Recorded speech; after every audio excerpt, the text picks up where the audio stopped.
Welcome to the San Clemente Podcast, the only local podcast in the best beach town in the world. We're here to bring you weekly episodes highlighting everything from sports, culture, entertainment, politics, and everything else this beach town has to offer.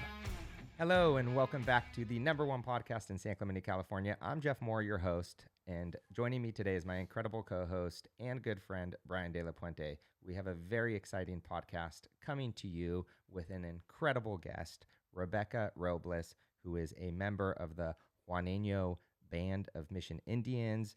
She is the co-founder of the United Coalition of the Panhe tribe, and we are very excited to talk with her further and hear more about the incredible story that she has. So, Rebecca, thank you so much for joining us today.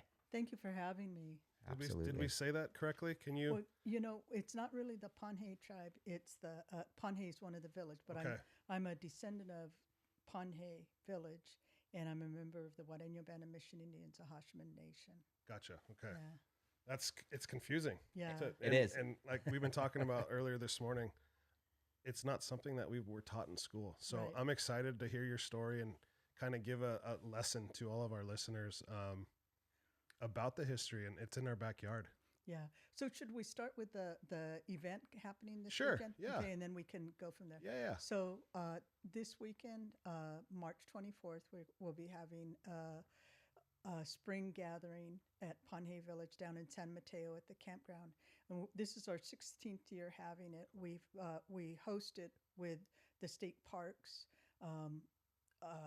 And it's a celebration of Native American culture. There's singing, dancing, history.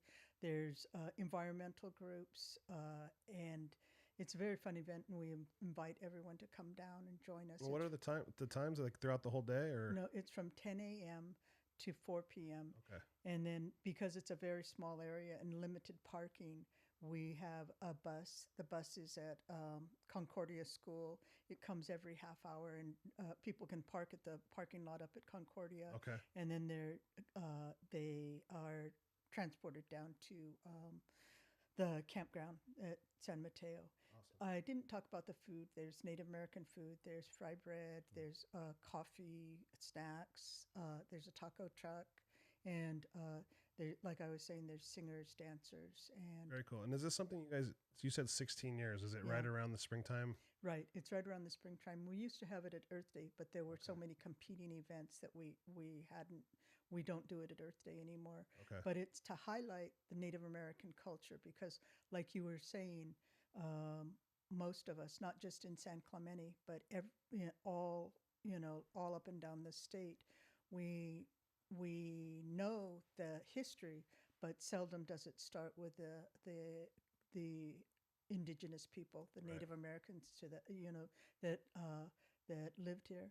And so I'd like to talk about the Acjachemen people. And our history tells us that, for most Native Americans, we say we've been here forever, and that we were created here. We have creation sites, important villages.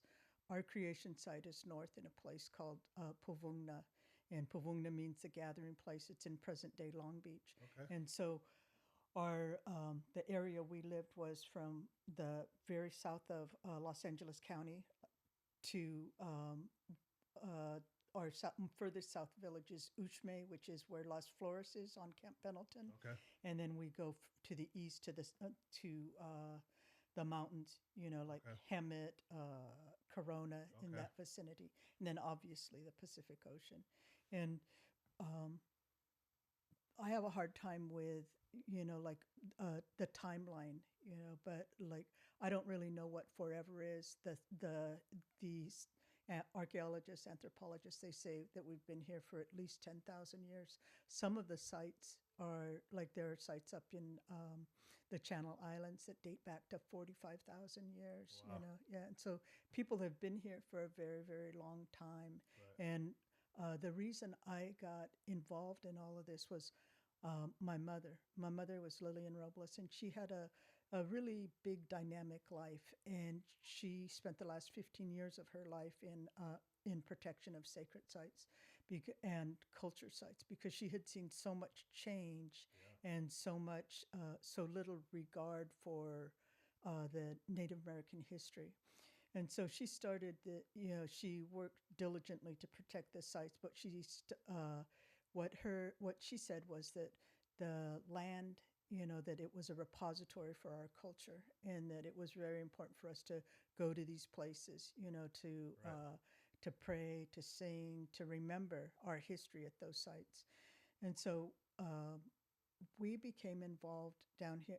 I was raised in North Long Beach. My mother was raised in Los Angeles. Okay. And our family left down here in in the um, in the 1800s. Actually, in 1834, it's listed that one of my grandfather from Panhe, that he was a cowboy, a vaquero on the Rancho Palos Verdes, Okay. Rancho Palos Verdes Now, Rancho, I guess it is. Mm-hmm. And then we're listed in the first census as living in Los Angeles, where USC is. Okay. And so most of us, many people stayed in San Juan, but many people left because the environment had changed, and we were removed from our villages and went. Well, I should go back a little bit. So the our people lived here, and in 1769 was our first contact with the other people, the newcomers. Mm-hmm. And it was the Portola expedition, and they actually came. They were the missionaries that were coming with Father Sarah, and they actually came through Panhe, and at Panhe they stopped. And that road, Cristianitos, it's called Cristianitos because when they came, there were two little girls that were, one was badly burned and one had some sort of illness, probably a flu or a cold, because we didn't have the same resistance that most of the Europeans had. So anyway, the little girls were dying, and so the padres, we could not just imagine them trying to talk to their Sure. parents and baptized them. So they baptized them there, where San Mateo Creek and Cristianitos Creek come together over there. So that's why that place is called the Cristianitos. And like all throughout town, you That's see a great story. Los Cristianitos, and but it refers to those little girls that Gotcha. were baptized Baptized. there, and it was the first baptism in all of California. that is one of the coolest stories. I live off Christianitos, and Uh-huh. every time Yeah. I'm gonna be getting off there, I will look at that differently now. Yeah, And I've been getting off that exit for 40 years. yeah, Right. Wow. yeah. So the history is First that baptism. deep. Yeah. Wow. Yeah. Wow. Wow. Wow.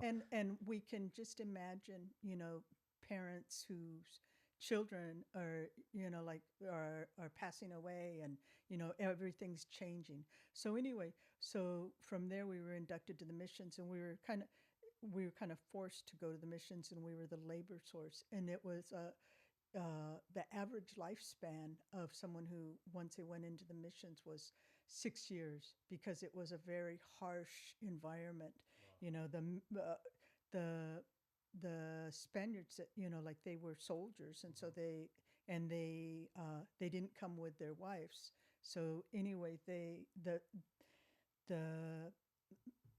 the men lived in a barracks and the women lived in a barracks. The women lived with the children. What I understand is that there was very limited food. They were worked very hard. What I've read was there were, like, were provided 600 calories a day And then expected to work. and expected to work. So it was a very harsh. Sure. It was very harsh, and it was a big change because the people had lived, in small villages scattered throughout Orange County and San Diego County, and then a whole different lifestyle was forced upon them.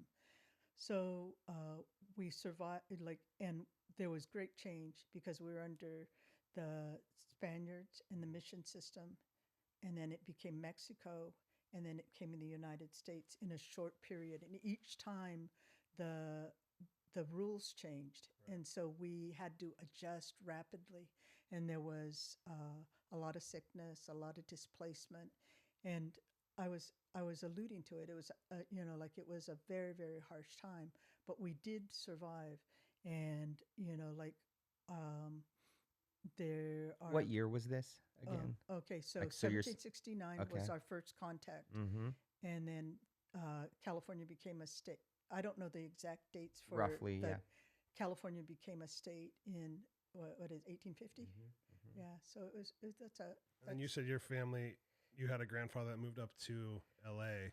yeah in the 30s. yeah 1830. We Because left of that back and forth turbulent lifestyles and displaced. Right. Survival is what it That moved was. him up you know. there. Yeah, you were doing whatever you could to survive and keep because everything going. the people had lived in villages, and the village we were forced to leave the villages and go to the mission, and the village, and so we couldn't go back Right. to what was where we had the way we previously lived because the mission soldiers would go and round us up.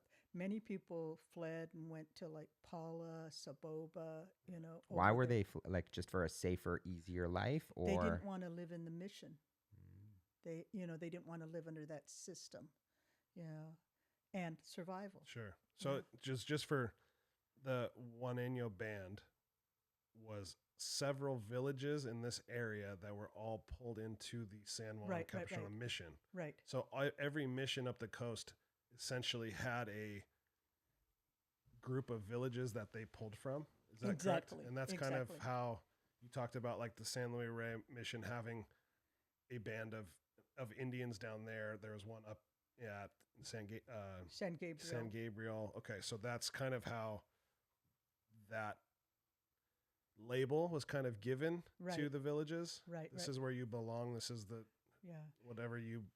So if you lived in a certain region, you all the people that lived around here were in. When I say around here, in Orange County and North San Diego County, were inducted into San Juan Capistrano. Okay, then all the people that lived in, say, if you lived in El Monte or Azusa, you were inducted to, or downtown Los Angeles, you were inducted to the San Gabriel mission. Gotcha. And who was inducting the people? Padres and the force was the Spanish soldiers. Gotcha. Yeah, so That's wild. yeah, but so, anyway. So Panhe was a big village in terms of villages. Like,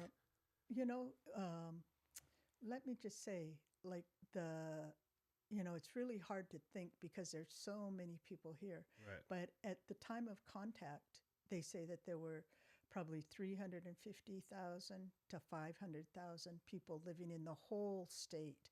And so we can't imagine that, because our cities, there's 350,000 people, Sure. you go to a concert, there may be that many, it seems like that many people. So the state was, it was empty compared to now. Right. It was empty. And one thing that the soldiers said when they came was that it looked like a garden. It was, we didn't farm, but there were controlled burns. People didn't own the land, but there were like families had areas where they tended the land. Gotcha. It was so. One of our main food sources was acorns. Okay, acorns were 25% of our diet, and so maybe a family had several acorn trees in an area that they took care of, and they did controlled burns, and they trimmed the trees, and then they collected those, and it was known that that was their patch to take care of, and other people wouldn't interfere, wouldn't go over there and use those trees, and like basket weaving patches, things like that. People tended those plants. Gotcha. Yeah.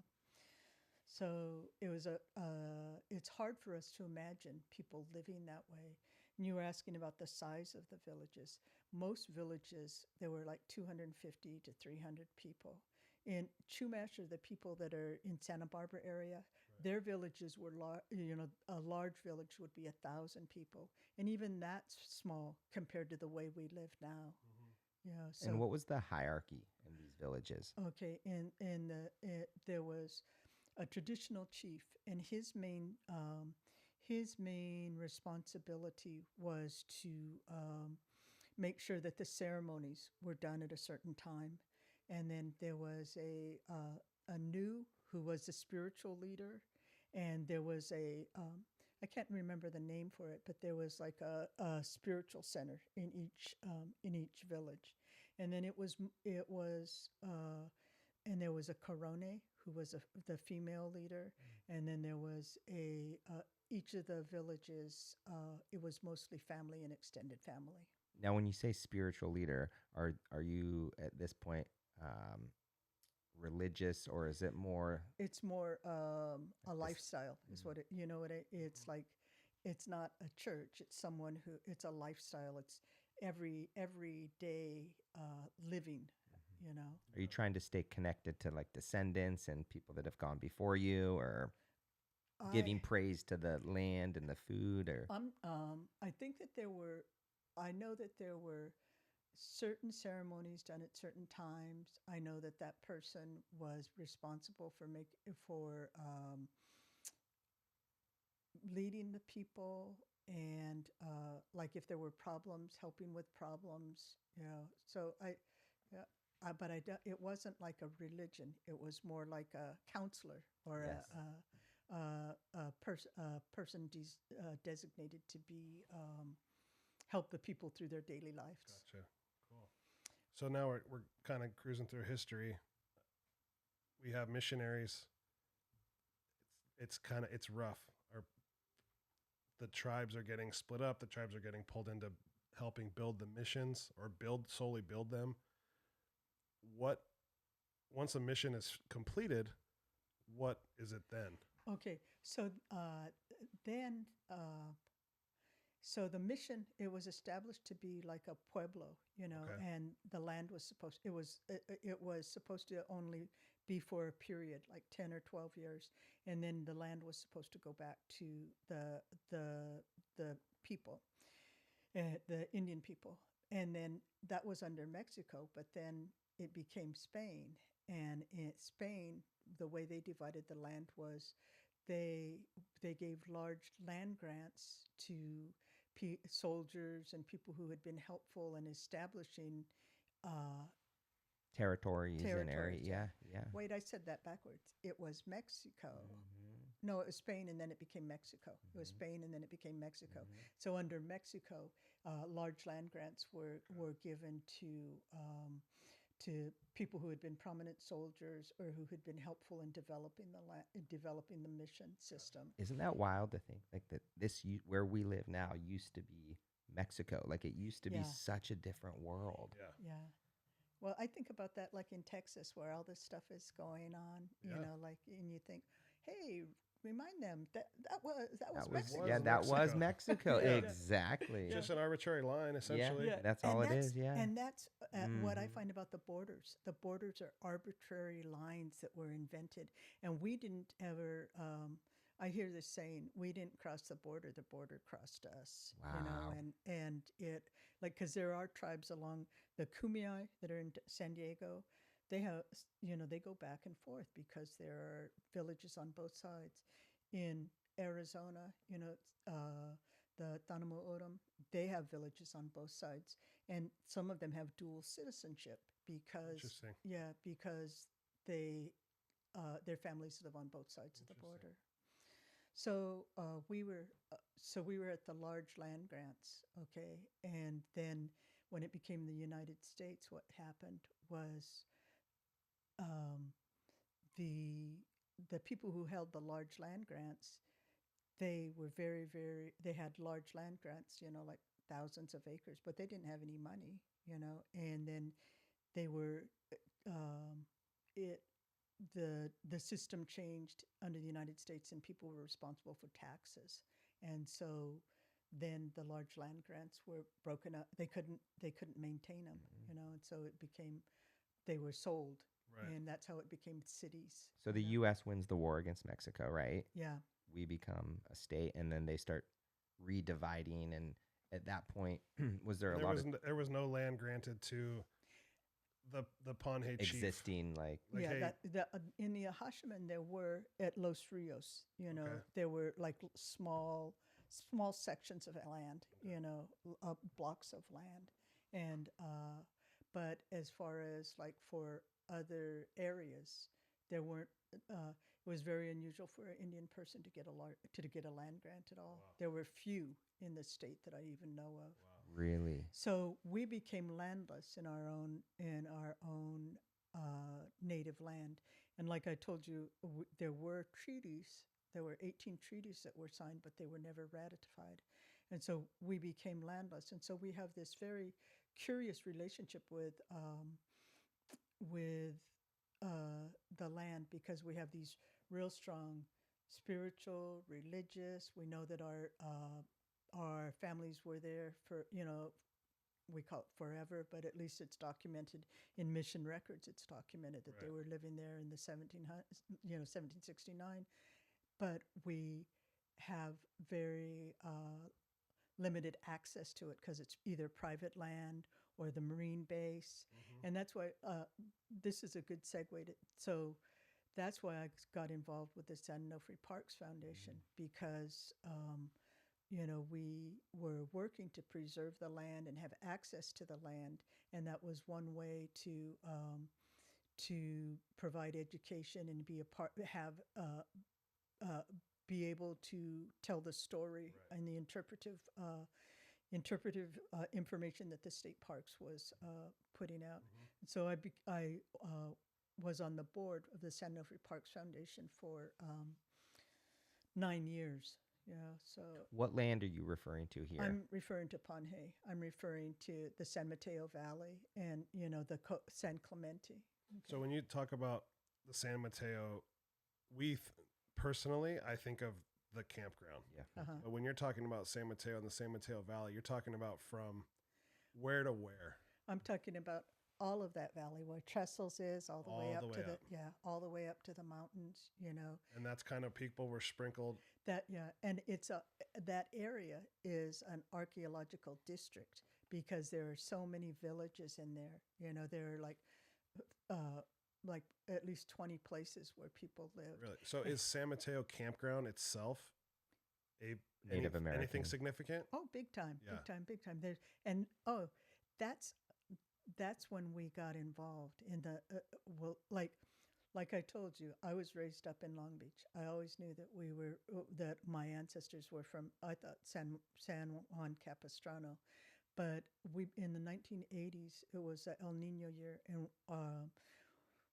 our tribe got notified by Camp Pendleton that there was a burial ground that was washed out there, and in the campground there was a burial ground that was washed out and we became involved in doing the reburials, the tribal group. And then we did numerous ceremonies down there before it was a campground, and we, Wow, that's cool. yeah, there's two. There on the south side, there's a large burial ground, and there's all these villages. And you live down there, but like most of the people who live down there have manos and matates, like even that the people had. I'm talking about stone bowls that the people used to grind the acorns and the seeds and everything that they ate. So there's this, like what you've touched on, is there's this vivid history, this ancient history that happened down there that people don't know about. And so that's what, like the at Panhe, the education is really, really important, like sharing with people, sharing with the public. Sure. That, we've lived here for thousands of years. This place is important. We have this love connection. Mm-hmm. Our ancestors are there. Our burial grounds are there. We've done ceremony there through the years. And then I'm not sure if you're aware of it, but in the recent years, there's been this, this big push to do land acknowledgements. You go to a public place and they say, oh, here we stand on San Clemente, the traditional land of the Acjachemen people. We honor your ancestors. We honor your commitment to the land. We live here now, and but we remember that you're here. Yeah, that's a good starting point to be telling the story, right? Like, yeah, that's really a cool thing. And I think to a lot of people in San Clemente, I know that don't know the history, it's almost, you go down there, and because San Clemente is such a surf community, it's sacred to people down there. Yeah. So there's a connection, a shared, and you feel it. I mean, it's I'm getting chills as we talk. I'm getting all my arms. I'm getting chills. So in a certain breath, like it's sacred to us too. Exactly. Very much so. Look at that word, recreation. What are you doing?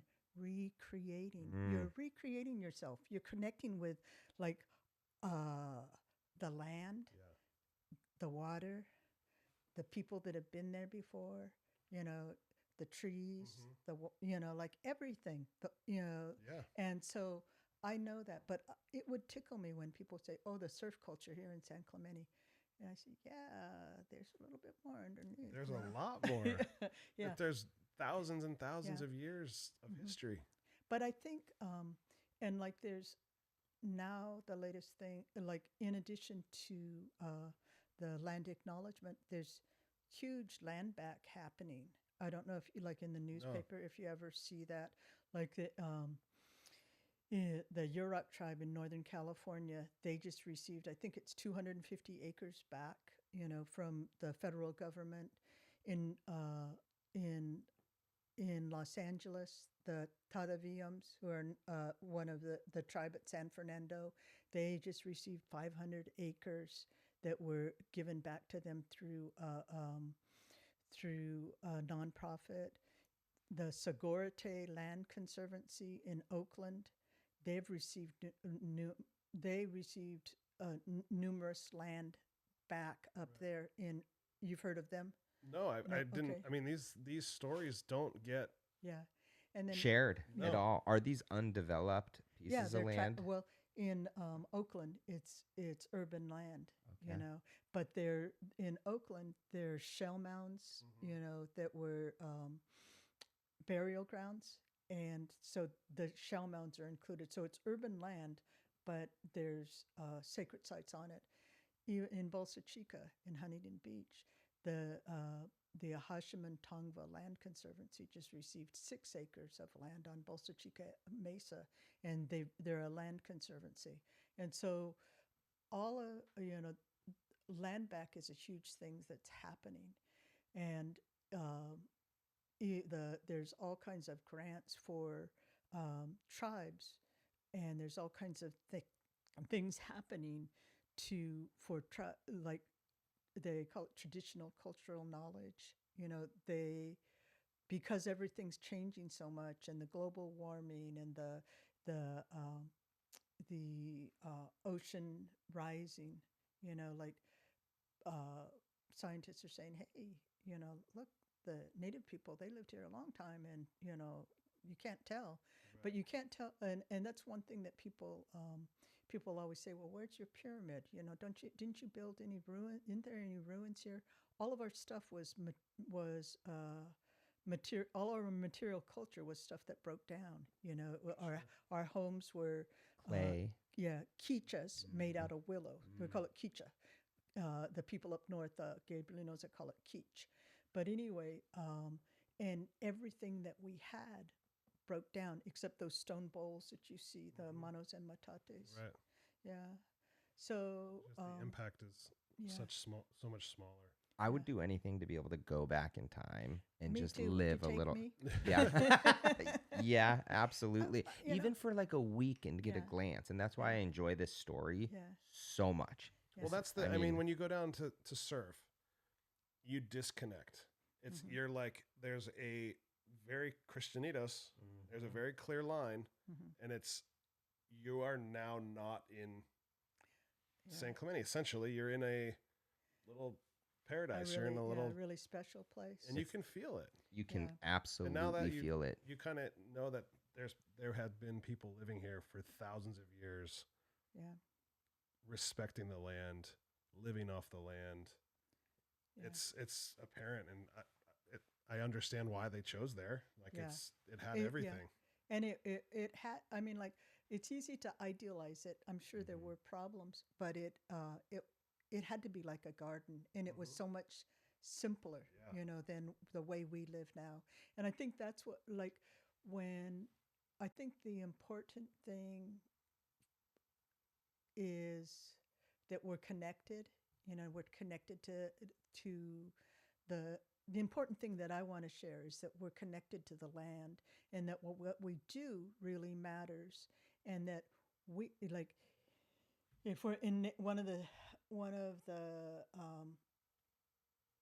things in Native American cosmology is that we're responsible for 7 generations, you know, and so what we do has really long lasting effects. You know, think 7 generations. That's a long time. We won't, you know, those people won't even really, if they even know our name, that would be amazing. And that's a thought. Yeah.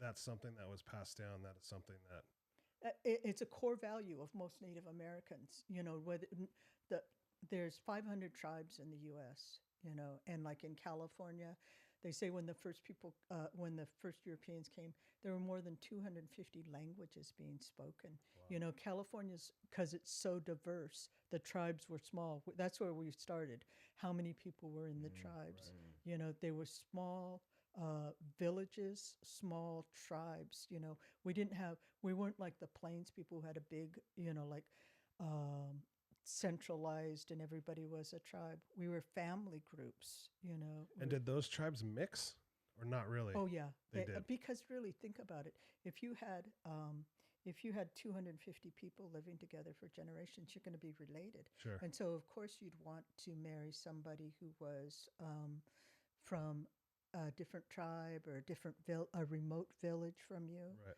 You know. Were they civil? Oh yeah, I think they were civil. I don't think that we were warlike. I do want to say I know in Central California, and I know that there was violence, but in Central California they had ritualized warfare. They had you know, like if there were, and we also did. If there was some sort of infringement, it would be like, you know, like when you're in junior high. Okay, meet me at the park. I'm going to kick your butt. Like with the tomato fields at Shorecliffs. Yeah, absolutely. So, when you say Central California, are you talking like Santa Barbara? No, I'm talking about the Central Valley. I'm talking the Central about Valley. Fresno, all that, you know, in that vicinity, the Yokuts, where Kelly Slater has his, where he has his wave pool. Yeah. But anyway, so it was like, okay, you come over there, we're going to talk to you. Sure. And the people, you know, would line up on opposing sides, and they'd call each other the worst names they could come up with, you know. And that's how we did it. In Central California, you know, they had elk, and they make elk vests, and they would, you know, like the opponents would line up on each side, and there'd be somebody to hand the arrow. You know, they had arrows, and there'd be someone to hand the arrows to the injured person, and you know, on each side, and then shoot arrows at each other. Jeez. And sometimes people would get hurt, but most of the time it just diffused the situation. And then once that was done, it was like, the beef was squashed, and it moved on. Yeah. Okay, be ready for the ceremony that's coming up. Right. You know, or we're going to go harvest those acorns. You know, right. So there were ways of diffusing the tensions that arise when you live with people. So just fast forward to now, how are the tribes like organized? Like how does... Okay, that's a good question. So like I said, we had family unit tribes, okay? And then I can't really speak for the other tribes, but I know the larger tribes, you know, they considered, like, say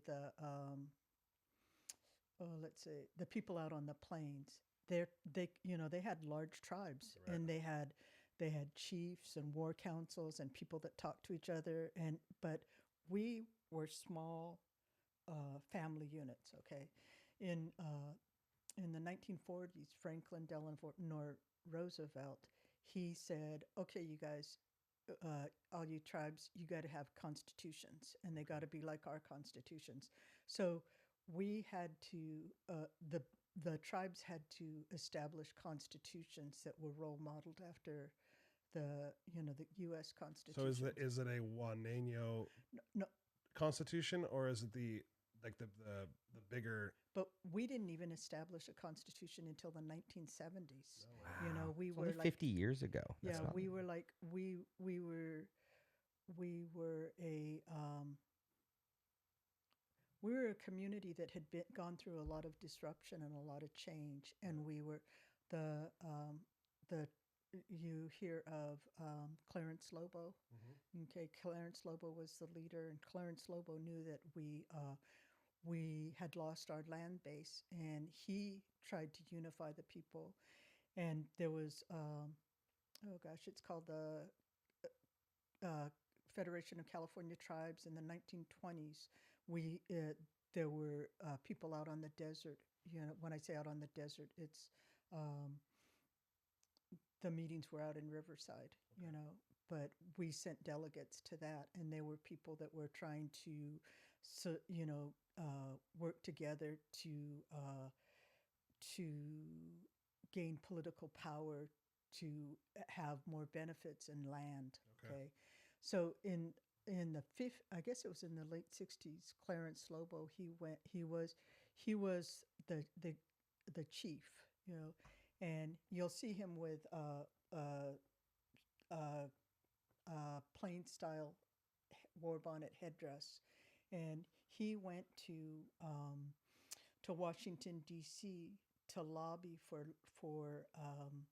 land for us, because there was a settlement, and California Indians who were landless were paid in the late 70s $600, you know, to settle a land claims. He never signed his check. He said, I don't want this. Right. I want the land. Our family never signed the check. My family said, no, you can't trust that. You know, we're not taking their money. Right. And Clarence Lobo went to up the Ortega Highway and claimed a piece of land in the forest up there, and encouraged the people to do the same. But he worked as a bus driver down in San Juan, and he had a trailer up there. The trailer got vandalized.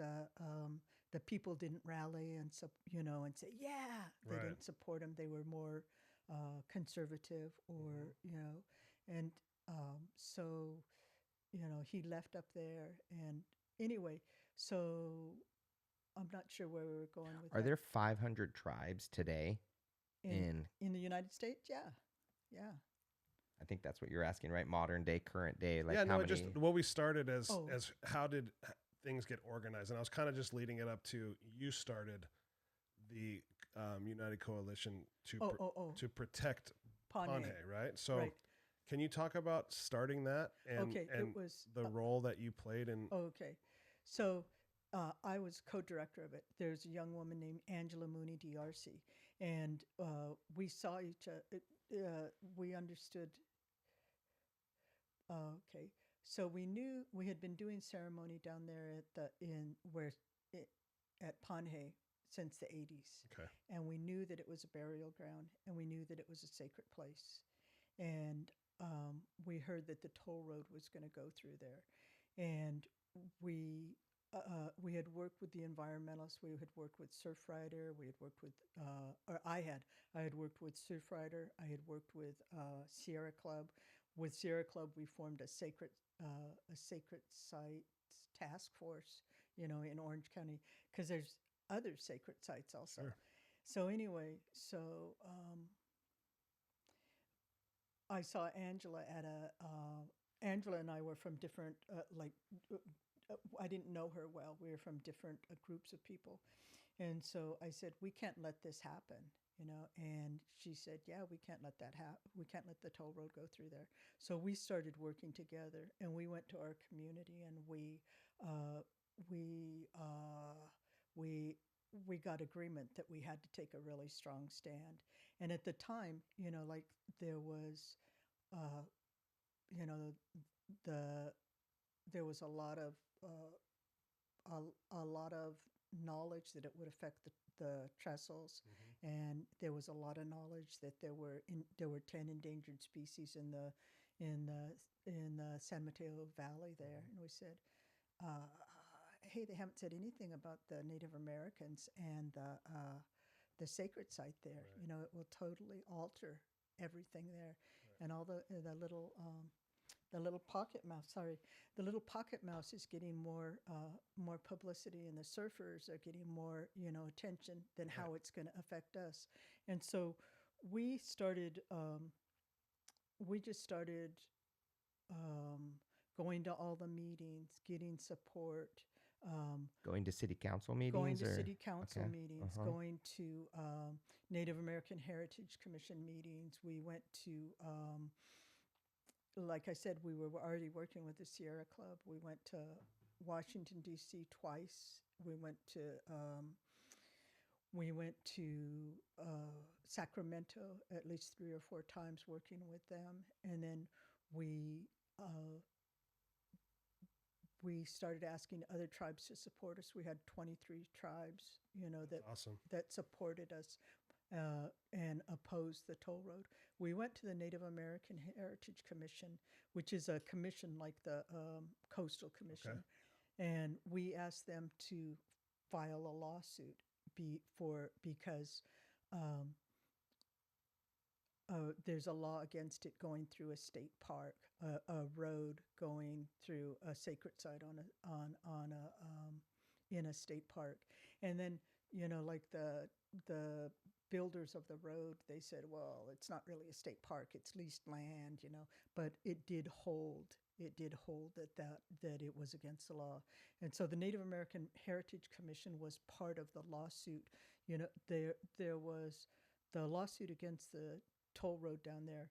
It was, the allies were Surf Rider, Sierra Club.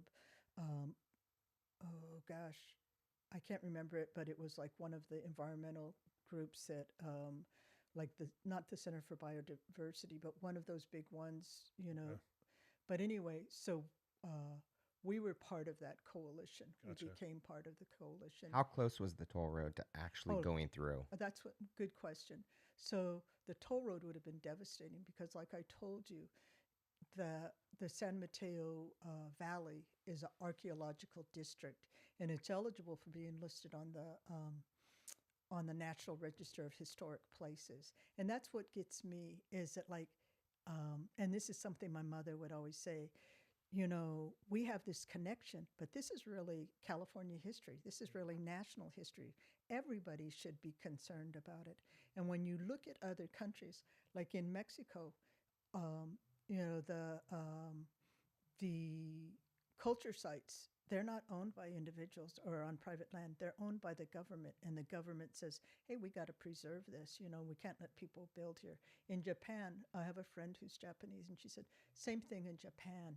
Like you'll be walking in a mall, and then you'll see like this shrine or something. They build the buildings around it because it's considered an important part of the history of the country. Right. So, but building some, I mean, that's crazy. Like support, like leave it the way it was. Yeah. Like, well, can you imagine had the toll road gone through? Like, do people realize how big of a negative impact that would have had? Oh, I do want to say too, the toll road, the place where we were going to, where we did ceremonies and where the reburials had been, the toll road was going to go down. It had to be the same level as Cristinitos. And so they were going to dig 32 feet down. And then the columns that were, the plans supports were, and stuff. the supports were going to be within 15 feet of where our reburial site was. And then it was going to span, there were going to be, those columns, the supports were going to be in there in the valley. And then there was going to be a road that spanned from Cristinitos all the way to Basilone, and then it was going to hook in at Basilone. And so all the on-ramps and off-ramps would have been really altered, Yeah. because it would have to accommodate Sure. the freeway and the toll road. And so It would have been a gigantic intersection. it would have been a gigantic, and then it would have, the noise, the light pollution, it would have altered everything. And that's one of the few places that you can observe stars. And that's an important part of our culture also. Yeah. And then I brought this because I wanted to be sure that people knew. And then after, like in in 2020, no, in 2017, the there was a bill introduced in San Diego County. And it said that it put special places off limits, and it all county roads. The bill passed in both houses, and it prevented any roads going through federal property. Okay. Forever? Forever. Okay. Yeah. That's big. That's Yeah. huge. Yeah. So the bill That's passed massive. both houses with overwhelming support, with the governor's signatures, and it successfully ended the long battle to keep highways out of the park. And it was Assembly member Hovart represented Northeast San Diego County, and it was AB 1429. And so it protected, so that road's protected, or it's protected now. They can't build it. They can't do it. They can't do it. So they won't come back at a later date trying to push that. Yeah. Trestles would have been different, right? I think so. I mean, I think so. Of course it would have been. The whole everything would have changed the landscape of everything. Yeah. Well, so kind of wrapping everything up. I appreciate. I'm like, I don't want to wrap this up. I want to continue to just for the sake of time. I'm kind of glancing over here. We could talk about this all day. Yeah, but what can people in San Clemente? It's sacred on many levels. Yeah. How can the normal, average non-member support? Well, come to our gathering. Learn and be aware of the what tribes are here, because we're still here. What the history is, and take a deeper look at the true history of California. Mm-hmm. We've made tremendous contributions to society. Sure. And ask people, read, talk about it. Okay. Yeah. And where's a good place that we can go find information? And I know when I was website, Instagram, reading social up, media. the Sano Parks have a lot of really cool info on there. Yeah. Is that one of the? That's one of the good places. But okay. but look up California Indians. Okay. Look up and realize that there's this history underneath, and then support the land back movement. Ask people, be open to learning. Yeah. And then put California. Like I said, I saw the Ole Hansen. There should be California people. Mm-hmm. There should people that came before that, right? Yeah. I know Brian's trying to take us out of here. I wanted to ask. Okay, that's all right. Yeah, no, but I don't want to leave. No. This is too good. Okay. Yeah. So I wanted to ask about the casinos. Why is that such a big part of the modern day Native American? It's business. Okay. It's business. The business people. They didn't befriend the Native American. And it's the people inland, the federally recognized tribes. That's one thing. Also, we're not federally recognized because that. The treaties weren't acknowledged. The treaties weren't signed. Ratified. Thank you. Yes. So anyway, it's business. It's successful business for the business people. They're getting rich, and then the casino people, their life was altered. They were super poor. They were super poor. Often they were on land that was less productive than other places. So it's it's totally business, and it's totally altered their lives. What does the trajectory look like for the next 10, 15, 20 years for Native Americans? Well, the land back is very Do you have to be federally recognized? For land back? No. No. Those tribes that I was telling you about, the K-Rooks are federally recognized, the people up in Northern California. Okay. But the Tataviams, who receive the 500 acres in north of Los Angeles, they're not federally recognized. The Tongva, the Acjachemen Tongva Land Conservancy that received that 6 acres in at Bolsa Chica, they're not federally recognized. And then other tribes, they become land conservancies. There's a Gabrielino individual gave 1 acre at Eaton Canyon to the Tongva tribe, And so they have a 1 acre land conservancy. It's very beautiful. It's right above Eaton Canyon. You know, there's a fall and the creek down there. Okay. It's very, very beautiful. Do you anticipate, could that happen Yes. at San Mateo? Oh, Panhe? I was going to ask, could that happen around here at all, where you could get land back? I would hope so. I would hope so, because you think about it, you know, like I would hope so. That's all. Is that a city level decision, or that's a state? It's how could I put it? There has to be an agreement. Like if the state would, like if we lobbied the state to give us land back, you know, or if we lobbied the Camp Pendleton to give us land back and show, you know, and established a land trust, you know. I'm sure that's actually because you have federal land, state. That's over at San Mateo. Yeah, that's a. There's a lot of jurisdictions. Yeah, down exactly. There. For sure. So up in like the Los Rios district of San Juan, like you go up there, which is near the mission too. Like that is a special area, right? Right. It is. And that was the land I was telling you that we were talking about. Did Indian people get land trusts? And they did. There were, you know, tracts of land in the Los Rios district. What is the current day Indian? What does their lifestyle look like? A lower middle class, you know, like everybody, kind of hustling, you know, taking care of your elders, get your kids to school, trying to keep your kids out of trouble, trying to get them so that they can have a decent lifestyle. And then the other thing is trying to teach them some of your Native American values against, you know, or in competition with the modern way. Right. Well, that's how you became so passionate, was because of your mother, and how exactly, and conservation and her efforts kind of passed on to you. So. Exactly, you got it. But what my mother said was that our culture, the land is a repository for our culture, and that going back to the land was crucial for us.